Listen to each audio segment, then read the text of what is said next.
திருப்பூர் மாவட்டம் சேமலை கவுண்டம்பாளையத்தில் ஒரே குடும்பத்தைச் சேர்ந்த 3 பேர் கொலை செய்யப்பட்ட வழக்கு சிபிசிஐடிக்கு மாற்றப்பட்டுள்ளது.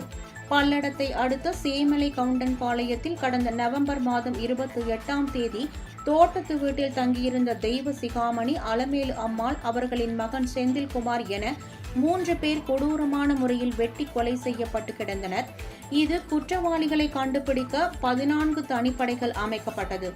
ஆனால் கொலை நடந்து 110 நாட்கள் ஆகியும் இதுவரை விசாரணையில் எந்தவித முன்னேற்றமும் ஏற்படாததால் வழக்கு சிபிசிஐடி விசாரணைக்கு மாற்றப்பட்டுள்ளது.